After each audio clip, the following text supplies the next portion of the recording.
After weeks of demand raised by opposition parties, we've finally seen a discussion on price rise in the parliament. Both the Lok Sabha and the Rajya Sabha have seen lengthy speeches and a response from the finance minister on the issue of rising prices in India. Now, is the opposition, is the Congress party satisfied with that response? And the biggest question of all, really, from the point of view of all of us viewers, have we got the answers we need in the middle of unprecedented inflation? To speak more on this, I'm joined today by Mr. Manish Tiwari. He is a Member of Parliament from Anandpur Sahib and, of course, a veteran Congress leader, former Union Minister as well. Mr. Tiwari, thank you so much for speaking with us on the Times Network.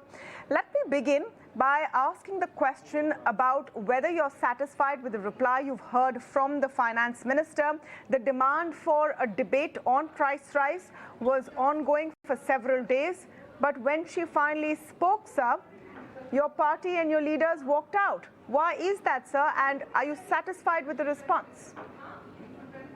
Well, Tamanna, if we would have been satisfied with the response, we obviously wouldn't have walked out. It became fairly clear right at the inception of the debate itself that the finance minister was not interested in giving a structured reply, but as she said, scored political brownie points. And that's not something which is expected of a finance minister in the unprecedented times that we are living in, whereby inflation, unemployment, and agrarian distress are really haunting people and stressing household budgets in a manner which has never been seen before. You know, rather than address the question squarely, rather than admit that there's a problem and the government is intending to address it, what the finance minister tried to do was actually tell the House that, look, the whole world is belaboring under this crisis, which is understandable. But India is the shining spot among all these belabored nations, which unfortunately, for the lack of a better word, is simply not true. And so therefore, what we detected was that the government and the finance minister were in complete denial, and they just wanted to airbrush the problem as if it didn't exist. But let me come to the point about we're better than others. If I were to just very, briefly summarize what the finance minister was trying to say, yes, it was essentially there is inflation, but we're better off than others. We are more secure. We've taken a lot of steps, and it's not as bad as the rest of the world. On the first point, Mr. Tiwari, would you admit to the fact that this is a geopolitical issue? This is not something of the making of the Indian government. Pandemic, 3 waves of COVID-19, the Russia-Ukraine war has spiked inflation all over the world. Isn't that the factual situation? Well, the factual situation, Tamanna, is that the Indian economy started going into a tailspin even before COVID-19 happened and the Russian-Ukrainian war took place. In fact, to put it a little crudely, if you allow me to say so, India has actually been a beneficiary of the Russian-Ukrainian war in terms of being able to access not only cheaper crude oil, but cheaper fertilizer also. But be that as it may, that's a different debate altogether. The short point which I tried to make was that making COVID-19 or the Russian-Ukrainian war as the whipping boy for India's current crisis is completely and absolutely trying to delude the people. Because if you travel back to the 8th of November 2016, when demonetization was unleashed on a helpless nation, the Indian economy has been in a tailspin ever since. A badly implemented GST only accentuated the situation. And by the time you came to 2019, the finance minister almost or was compelled to present budget after budget in order to try and rescue an ailing economy which didn't work. If you recall, in the September of 2019, she decided to give concessions of 1,45,000 crores to corporate India in terms of lowering the corporate income tax, thinking that that would kickstart the virtuous cycle of the economy fire the cylinders of the economy. But unfortunately, that didn't happen. And then COVID-19 happened, which only accentuated and exacerbated the situation. The short point being that if the economy wouldn't have been mismanaged between 2014 and 2019, we would have been in a better position to even surmount the pandemic. I want to come to the specific point, and I take on board what you've said, sir, and there are others who believe that the Indian economy in terms of growth was already ailing pre-COVID-19. Demonetization and GST may have contributed to that, but I'm coming to the specific point about inflation. If I just take the CPI as an indicator, the big spikes have started from late last calendar year and actually started moving up aggressively since Jan this year, 6% and onwards, and now 7% for the last 3 or 4 months. That seems to be a direct correlation to the Ukraine-Russia war. So on that specific point, can we deny that the Ukraine-Russia war, the spike in crude prices, has fueled inflation the world over, including in the US, which has seen a 40-year high? Can we say that our inflation has nothing to do with this factor? Well, Tamanna, in fact, if I was to contextualize your question, it provides the answer itself. The Russian-Ukrainian war commenced on the 26th of February, 2022. In India, inflation started moving up in 2021 itself. In fact, you had double-digit inflation for almost 14 months, which is a 30-year high. So therefore, to peg it or to hang your coat on the Russian-Ukrainian war peg, I think is erroneous. Number one, we are self-sufficient in wheat. If at all the world has suffered, it is primarily because wheat exports from Ukraine especially have virtually came down to zero till the time a ship left yesterday. So therefore, a large number of countries in Africa, especially sub-Saharan Africa, have been clearly impacted by the Russian-Ukrainian war. But fortunately, we are self-sufficient insofar as food is concerned.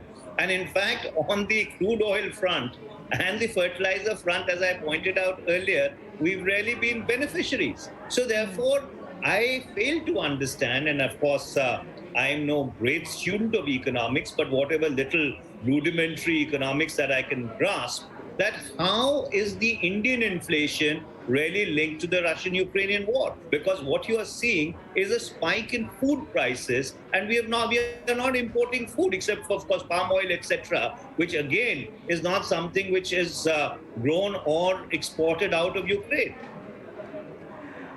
The crude oil prices, of course, have been to some part spiked by Ukraine, but the palm oil prices was an Indonesia issue that got sorted out. I just want to clarify, sir, you talked about 14 months of double-digit inflation. You're talking about the WPI, the wholesale price index? Well, because the CPI has been 7% odd. That's right. I'm talking about headline inflation. So therefore, the consumer price index, and especially the consumer food price index, which was in the April of 2021 at 1.96%, by the April of 2022 had moved up to 8.38%. It moderated slightly to 7.75% in June, but the consumer food price index has never been this high. So therefore, if you juxtapose WPI along with the consumer food price index, you actually get a fair inkling of the distress that it is causing in the economy. So the response to that from the government side is that since April 2020, we've been giving free food grains of 5 kilograms a month to close to 80 crore Indians. That scheme has now been extended till the September of this year. And the argument is that no one is starving. Inflation is high, petrol prices, fuel prices are high, but we're ensuring that nobody is starving. Do you think that could be the best possible response in this scenario? Well, that's a completely insidious response, because if you rewind back to 2013, to the Food Security Act, which, of course, the BJP was completely reluctant to allow passage in Parliament at that point in time. The Food Security Act mandated that we were giving food grains at extremely subsidized prices, atta at about wheat at about 2 rupees a kilo, rice at about the same price, coarse grains a little less, to about 77% of the population of India. So even when there was a normal situation, there was subsidized food grain which was being provided to an overwhelming bulk of the population, almost three-fourths of the Indian population. So therefore, if you move from a 2 rupee paradigm to, let's say, a zero rupee paradigm, essentially how much does it really impact the budget of the government? And number two, what is even more insidious, Tamanna, is that all that you did in terms of trying to alleviate distress during the period of COVID-19 was to extend credit guarantees. In fact, all over the world, economies or governments have put cash into the hands of people. You look at the United States, you look at some of the other European countries, you look at even countries in Asia, they actually transferred cash directly into the hands of the people. And that's what we've been trying to impress upon this government, that the solution to India's economic problem does not lie in giving concessions to corporate India, because that is clearly not kickstarting the economy. The economy will only kickstart if consumption goes up. And they've tried the model of government-led consumption, by hiking public expenditure, which has again not worked at all. So some economists would argue that if more cash was given in the hands of people, it would have led to even more inflation at this point. What would you have done? I must ask you this because you've had, a lengthy experience in government, so has your party, and that's an obvious thing to say. What is the solution? What is the alternative? Because to the common man, this debate seems like it's just come down to political pot shots with no real solutions in sight. Well, the solution is very clear. You see, during the 10 years of the UPA government, you saw high growth, but you also saw high inflation. And so therefore, at a time of distress, if we would have put money into the hands of the people, that money essentially would have gone into consumption. And that consumption at this point in time would have translated essentially into consumption of food items, which would have then added to the bottom lines of the farmers. So therefore, you would have seen farm incomes going up. You would have seen that a bulk of the people would have been satisfied from the consumption perspective.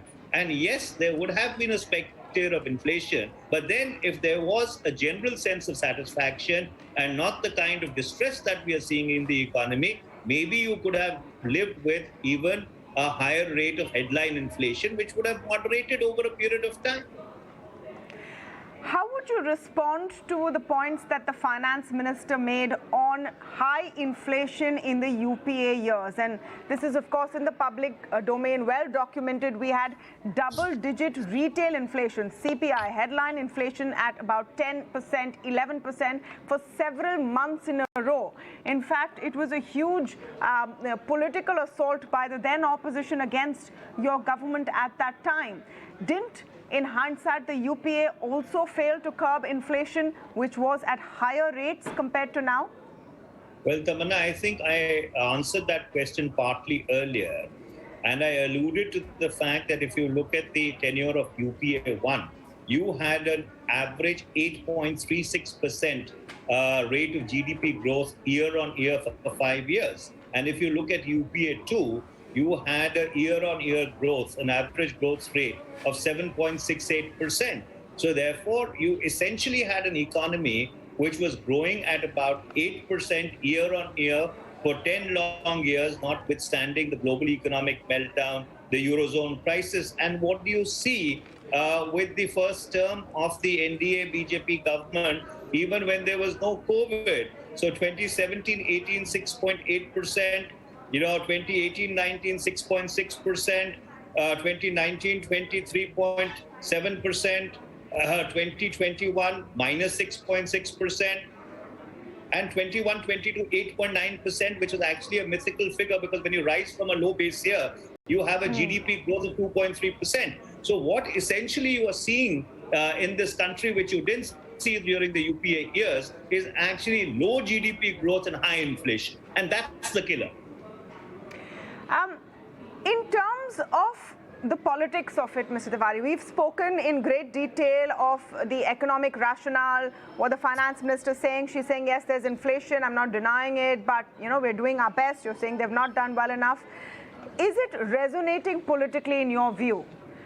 People are hurting, but are they blaming the current government for this? As a politician foremost, do you believe this is going to hurt a very powerful political party right now?